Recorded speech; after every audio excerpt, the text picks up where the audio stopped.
పెద్దలు గౌరవనీయులు మన రాష్ట్ర ముఖ్యమంత్రి వర్యులు నారా చంద్రబాబు నాయుడు గారికి స్వాగతం పలుకుతూ వేదికపై ఉన్న మన ఎమ్మెల్యే గారు చరితమ్మ గారు, అట్లాగే మంత్రివర్యులు ఫారూక్ గారు, నారాయణ గారు, భారత్ అన్న గారు, అలాగే బీసీ జనార్దన్ అన్న గారు, కలెక్టర్లు, పట్టాభన్నకు ప్రతి ఒక్కరికి పేరు పేరున నమస్కారాలు తెలియజేసుకుంటూ,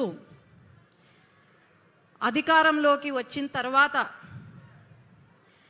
ఒక్క క్షణం తీరిక లేకుండా, విశ్రాంతి లేకుండా ప్రజల కోసం, ప్రజల వెంట, ప్రజల సమస్యలు తెలుసుకోవడానికి, అట్లాగే ఆ సమస్యలను వెంటనే తీర్చడానికి ప్రతి క్షణం కష్టపడుతూ మన ముఖ్యమంత్రి గారు ఊరు నియోజకవర్గము అంతా తిరుగుతున్నారు. మనం అందరం గమనిస్తే ఒక విజనరీ లీడర్గా ఎప్పుడో చెప్పారు, మన రాష్ట్రం అభివృద్ధి చెందుతుంది, ఇక్కడ ఇలా పెడితే బాగుంటుంది అని. ఇప్పుడు ఆ కళ నెరవేరబోతుంది.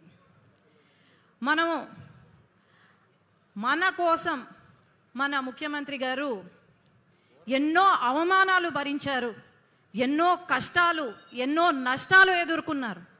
మన అందరితో పాటు ఆయన కూడా మన వెంట ఉన్నారు.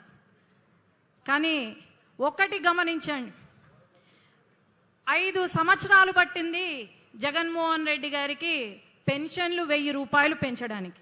కానీ మనం అధికారంలోకి రాగానే వెంటనే 4000 రూపాయలు పెన్షన్లు చేసి, అట్లాగే హ్యాండిక్యాప్డ్కి 6000, 10,000 మనం పెన్షన్లు ఇచ్చాం.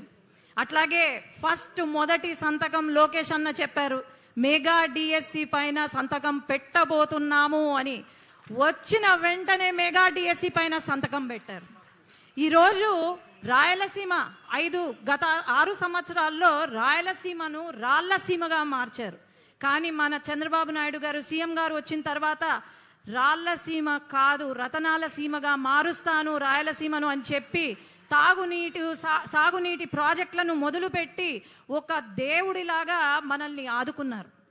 అట్లాగే ఒక్క ఉద్యోగం ఇవ్వలేదు వైఎస్ జగన్మోహన్ రెడ్డి. అలాంటిది ఈరోజు నారా లోకేష్ అన్న కంకణం కట్టుకొని 20 లక్షల ఉద్యోగాలు ఖచ్చితంగా ఇస్తాము, ఇంటింటికి ఒక ఉద్యోగం ఖచ్చితంగా ఉంటుంది అని చెప్పి కంకణం కట్టుకొని మరి ఎన్నో పరిశ్రమలు మీరు గమనిస్తే లూలు, మైక్రోసాఫ్ట్, టీసీఎస్, గూగుల్ ఇలాంటి పెద్ద పరిశ్రమలు తీసుకొస్తున్నారు. ఒక అన్నలాగా నారా లోకేష్ అన్న ఆదుకుంటున్నారు మనల్ని. అట్లాగే రాయలసీమలో ఒక పూట బాగా తిండి తింటే చాలా సంతోషపడతాం. అలాంటిది అన్న క్యాంటీన్లు పెట్టి ఒక తల్లిలాగా ఆదుకున్నారు మన సీఎం గారు. ఇలాంటివి ఎన్నో కార్యక్రమాలు. అట్లే మహిళలు ఎక్కడా తక్కువ కాదు అని చెప్పి మహిళా సంక్షేమానికి కాకుండా మహిళా అభివృద్ధి కోసం కూడా వాళ్లకు ఎంఎస్ఎంఈ పార్కులు పెట్టి, అలాగే వాళ్ళ కోసమని వర్క్ ఫ్రమ్ హోమ్ నిర్వహిస్తూ, అట్లాగే మెటర్నిటీ లీవ్ పొడిగిస్తూ. చిన్న ఉదాహరణ, ఒక మహిళా ఎంపీ అయిన నేను సంవత్సరం లోపల యునైటెడ్ నేషన్స్ కి పంపించారు నన్ను, అట్లాగే ఆస్ట్రేలియా పార్లమెంట్ కి పంపించారు. అంటే మహిళల పైన ఎంత దృఢ సంకల్పం ఉందో ఆలోచన చేద్దాం.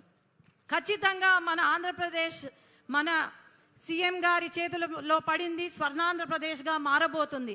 అట్లాగే కొన్ని సమస్యలు మన నియోజకవర్గంలో, అలాగే నంద్యాల పార్లమెంటుకు వచ్చాను కాబట్టి గుండకాయ లాంటి గుండ్రేవుల ప్రాజెక్టు పూర్తి చేయాలని, అలాగే మన గోరుకల్లు రిజర్వాయర్ ప్రతిసారి లీకేజ్ అవుతుంది, టెంపరీగా కన్స్ట్రక్ట్ చేస్తున్నారు, రిపేర్స్ చేస్తున్నారు, కానీ పర్మనెంట్ సొల్యూషన్ రావట్లేదు, ఫుల్ లెవెల్లో అచీవ్ కావట్లేదు. కాబట్టి ఈ గుండ్రేవుల ప్రాజెక్ట్కి కూడా పర్మనెంట్ సొల్యూషన్ ఇవ్వాలా అని చెప్పి నేను కోరుకుంటున్నాను.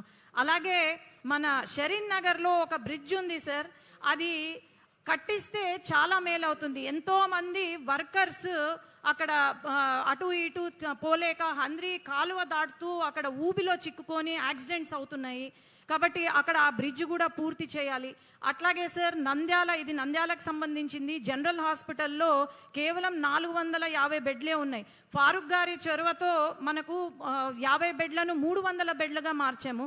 కానీ చాలా ఇబ్బంది పడిపోతున్నారు. దాన్ని సూపర్ స్పెషాలిటీ బ్లాక్, అట్లాగే ఇప్పుడున్న హాస్పిటల్ని మన మెడికల్ కాలేజ్ క్యాంపస్లో షిఫ్ట్ చేస్తే చాలా బాగుంటుంది సార్. అట్లాగే పాణ్యంలో సార్ ఒక చిన్న రిక్వెస్ట్ సార్, ఇక్కడ ఉన్న కార్యకర్తలు ఎవరైతే ఉన్నారో దీంట్లో 10 మందిలో ఒకరు వాళ్ళ ప్రాపర్టీస్ కబ్జాకి గురైనాయి సార్.